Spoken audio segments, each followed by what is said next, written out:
Justice Tariq Mahmood Jahangiri के खिलाफ degree के मामले में मुहिम चलाने का सख्त नोटिस ले लिया गया। हाई कोर्ट के जजेस ने बड़े सख्त रिमार्क्स दिए हैं और कहा है कि इसमें जो भी मुलव्वस पाया गया सीधा कैदी नंबर 804 के पास पहुंच जाएगा। 500 अरब रुपए 10 सालों में कौन खा गया? बलूचिस्तान के किसानों के लिए दिया गया, ट्यूबवेल्स की बिजली के बिलों की अदायगी के लिए दिया गया, कौन खा गया? देखा जाए 10 साल किस किस की हुकूमत रही, वहाँ कौन वज़ीर आला रहा और वफाक को 500 अरब रुपए का टीका लगाया गया। आज वज़ीर आज़म शहबाज शरीफ ने किसानों के लिए 55 अरब रुपए अदा कर दिए। सोलर पैनल वफाक की तरफ से तोहफे में दे दिया। 28,000 ट्यूबवेलों को किसानों को फायदा होगा, ज़राअत तरक्की करेगी। लेकिन इस 500 अरब के मामले की इंक्वायरी होनी चाहिए।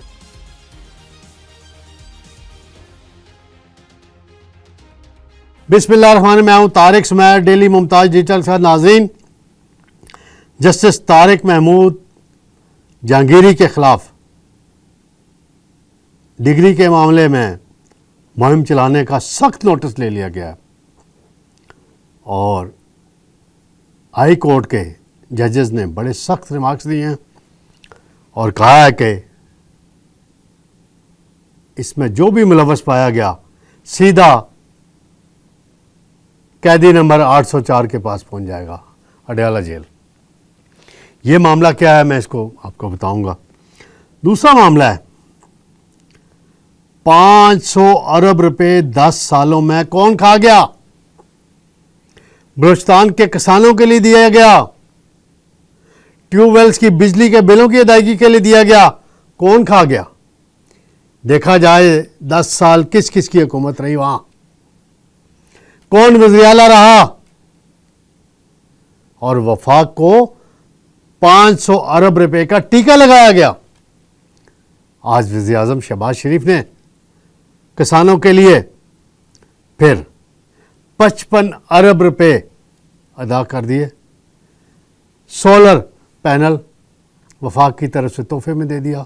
28,000 ट्यूबवेलों को किसानों को फ़ायदा होगा, ज़राअत तरक्की करेगी। लेकिन इस 500 अरब के मामले की इंक्वायरी होनी चाहिए। सबसे पहले मैं आऊँगा नाज़रीन, जस्टिस तारिक महमूद जहांगीरी साहब हैं, हाई कोर्ट के जज हैं। इनके ख़िलाफ़ कुछ दिनों से मुहिम चल रही थी। मैंने भी परसों जिक्र किया कराची यूनिवर्सिटी के ख़त का, जिसमें ये कहा गया था कि transparency right to information act 2016 के तहत जो मालूमात हैं वो ओपन की जाएं कि, और कह रहे थे इनरोलमेंट नंबर 5968 LLB की डिग्री के लिए इनका भी था, और एक और इम्तियाज़ अहमद साहब हैं, उनका भी इनरोलमेंट नंबर सेम है। अब इस बात की तस्दीक अभी होना बाकी है कि ये ख़त सही है या गलत है। इस तरफ अभी कोई बात नहीं जा रही। मामला सुप्रीम जुडिशल काउंसिल में भी चला गया है, रेफरेंस भी दायर हो चुका है और आज इदारा जाती रद्द अमल आया है। यानी सुप्रीम कोर्ट के फैसले का इंतज़ार नहीं किया गया। अभी वहाँ कोई कार्रवाई अभी शुरू नहीं हुई, लेकिन एक जज साहब के ख़िलाफ़ सोशल मीडिया और मीडिया के कुछ और हलकों में एक मुहिम बाकायदा जैसे शुरू की जाती होती है, और इस तरह की मुहिम शुरू कराने का क्रेडिट तो तहरीक इंसाफ को जाता था माजी में, जब वो करते होते थे 2014 के बाद, 16 के बाद, 17, 18 और उसके बाद से चल रहा है सिलसिला। अब वो किसी और तरफ भी उन्होंने भी PTI को कॉपी करना शुरू कर दिया। तो chief justice Islamabad high court Aamir Farooq साहब की सरबराही में तकरीबन फुल कोर्ट ही आप समझ लें बेंच, जिसमें तारिक जहांगीरी साहब खुद नहीं बैठे, उसमें जस्टिस मोहसिन अख्तर कियानी, जस्टिस मियां गुल हसन औरंगज़ेब, जस्टिस बाबर सतार, जस्टिस समन रिफत इम्तियाज़, जस्टिस अरबाब मोहम्मद ताहिर, जस्टिस सरदार एजाज इसहाक ख़ान, ये तकरीबन 7 रुकनी बेंच था कह सकते हैं। उन्होंने समाअत की है और चीफ जस्टिस साहब ने कार्रवाई के आगाज़ में कहा, हम इस मुहिम को बर्दाश्त नहीं करेंगे। हमने पहले भी एक्शन लिया, किसी ने कोई सबक नहीं सीखा। ये किसी के हवाले से थोड़ी क्लैरिटी आनी चाहिए थी कि कौन है वो।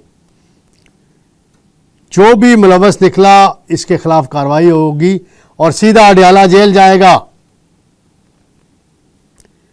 जिसने मर्जी जितनी दरखास्तें देनी है जजेस के खिलाफ दे, हम उसको नहीं रोक सकते।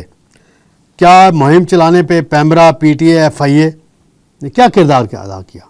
ये चीफ जस्टिस साहब का इनको नज़र नहीं आ रहा। यहाँ हुकूमत के नुमाइंदे के तौर पे बुलाया गया है, चंद रोज़ से ये मुहिम जारी है, लेकिन कुछ नहीं हुआ। ये रिमार्क्स आए हैं बड़े सख्त जज साहिबान के, और मियाँ गुल हसन और अंग्रेज़ साहब बड़े सॉफ्ट बोलते हैं। उन्होंने कहा कि वज़ीर कानून आज़म नज़ीर तारड़, वज़ीर इत्तलात अता तारड़, अटार्नी जनरल मंसूर साहब जो हैं वो खामोश हैं इस मामले पे, कोई बात नहीं की। तो लगता है बज़ाहिर तो फिर कि मुहिम के पीछे वो हैं। तो ये मामला है। अब इस पे इस्लामाबाद हाई कोर्ट की बार एसोसिएशन है, डिस्ट्रिक्ट बार है, उनका भी बड़ा सख्त रद्द अमल आया है और उन्होंने भी बड़ी सख्त प्रेस कॉन्फ्रेंस की है और उन्होंने इल्ज़ामात लगाए हैं। और वो ये कहते हैं कि तारिक जहांगीरी साहब जब बार के सदर बने तो उनकी डिग्रियों की तस्दीक कराई गई, होती है हमेशा। फिर वो जब जज बने तो तमाम इदारों ने और एजेंसियों ने तस्दीक कराई। अब ये नया मामला क्यों खड़ा किया गया? तो मैं नाज़रीन उस दिन बता चुका हूँ कि कुछ उन्होंने फ़ैसले ऐसे किए जो हुक्मरानों को और इस्टेब्लिशमेंट को पसंद नहीं आए। आज सुबह सुबह भी उन्होंने इलेक्शन ट्रिब्यूनल की कार्रवाई चलाई और जो 3 जीते हुए नून लीग के उम्मीदवार हैं, राजा खुर्रम नवाज़, तारिक फजल चौधरी और अंजम वकील के वकला की खासी क्लास ली गई और उन्हें कहा गया कि जवाब जमा कराएं। जुर्माना भी आयद किया गया और रोज़ाना की बुनियाद पर कार्रवाई चलाने के बाद दूसरी तरफ हुकूमत ने इस मामले से बचने के लिए कानून साजी का अमल भी मुकम्मल कर लिया है। अब सदर साहब के सिर दस्तखत होने हैं बिल पे, इलेक्शन एक्ट के, तो ये कानून बन जाएगा। फिर हाई कोर्ट का क्या रद्द अमल होगा ये भी देखने की बात है। लेकिन यह है कि मुहिम कहाँ से चली, कैसे चलाई गई, ये सबको पता है, बोलता कोई नहीं है। जज साहिबान को भी फिर नाम लेने चाहिए उनके, कहाँ से आई, तहकीक करा लें थोड़ी सी। हाँ, इसमें जो कराची यूनिवर्सिटी का किरदार है उसके हवाले से हाई कोर्ट ने अभी तक कुछ बात नहीं की, रिकॉर्ड पे नहीं आई। तो मैं बड़ा मोहतात होकर उस दिन भी मैंने बात की थी कि उस लेटर में, टाइटल में, सब्जेक्ट में जहाँ इस्लामिक रिपब्लिक ऑफ पाकिस्तान लिखना था वहाँ आर की बजाय पी पब्लिक ऑफ पाकिस्तान लिखा हुआ था। तो फिर डाउटफुल तो होती है कोई बात, ख़ात उजलत में तैयार किया गया या जाली खाता है या जो भी है, गलती है, टाइपिंग मिस्टेक है। तो ये अभी मामला है। देखें, अब ये समाअत मुलतवी हो गई है। अब DGFIA क्या इंक्वायरी करते हैं ये वक्त बताएगा। नाज़रीन, दूसरा मामला है बलूचिस्तान के मतलब। आज वज़ीर-ए-आज़म साहब ने बड़ा ज़बरदस्त फ़ैसला किया जी। किसानों के लिए 28,000 ट्यूबवेल हैं और वफाकी हुकूमत हर साल तकरीबन 80 से 90 अरब रुपए का सालाना खसारा बर्दाश्त करती है क्योंकि बिजली के बिल अदा नहीं किए जाते। और वज़ीर-ए-आज़म ने वहाँ बताया वज़ीर आला की मौजूदगी में कि पिछले 10 सालों में 500 अरब रुपए अदा किए गए वफाकी हुकूमत की तरफ से कि इन 28,000 ट्यूबवेलों के बिल अदा होने हैं और वो पैसे ट्रांसफ़र हुए सूबाई हुकूमत के अकाउंट्स में, किसानों को नहीं दिए गए, ना वापडा को दिए गए या बिजली की कंपनी जो कोयटा वाली उसके अकाउंट में जमा हो के ये बिल आया है। वो किसानों को मिलने थे और फिर बिल अदा होने थे या उस कंपनी को, लेकिन कोई पैसा जेबों में 500 अरब खा गए।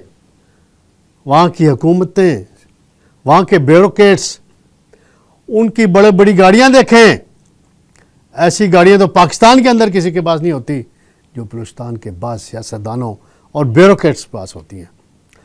वो एक याद है आपको नाज़रीन, एक सेक्रेटरी फाइनेंस पकड़े गए थे जिनके घर से कैश 80 करोड़ रुपया बरामद हुआ था, मशीनें के ज़रिए गिनती हुई थी। ये हालात होते हैं वहाँ के अवाम पिस रहे हैं और ये पैसा ज़ाया हो रहा है।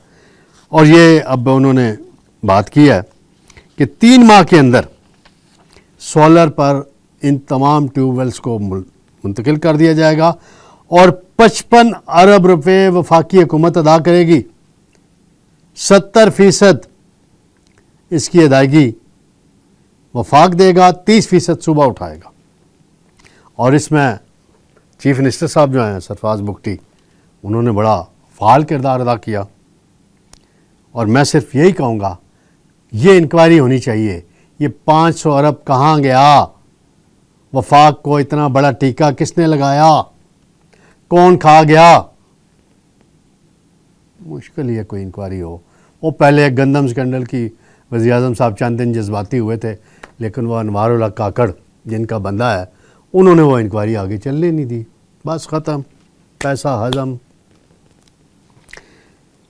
IMF के मामले में वज़ीर-ए-आज़म साहब ने बड़ी बात की है जी, ज़बरदस्त। और वज़ीर ख़ज़ाना ने कल ही कहा था कि अगर टैक्स कलेक्शन ना हुई तो 3 साल बाद दोबारा हम फिर 5 साल का पैकेज करना पड़ेगा। तो वज़ीर-ए-आज़म ने कहा कि 3 साल के बाद अगर हम दोबारा IMF के पास गए तो हमारे लिए डूब मरने का मुकाम होगा। फिर वो कहते हैं पंजाब की वज़ीर आला की तारीफ़ की है उन्होंने। IMF के साथ मामलात की मंजूरी दे दी है, बलूचिस्तान भी दे देगा, सिंध भी दे देगा, KP से भी मामलात तय होने बाकी हैं। और KP के वज़ीर आला को भी चाहिए कि अगर ये मुल्क के मुफाद में है IMF के साथ मायदा, तो इस पर बात को लटकाने के बजाय फ़ौरन आप इंटीमेशन देनी चाहिए। तो नाज़रीन, इंशाअल्लाह कल आपकी खिदमत में दोबारा हाज़िर होऊंगा। अल्लाह हाफ़िज़।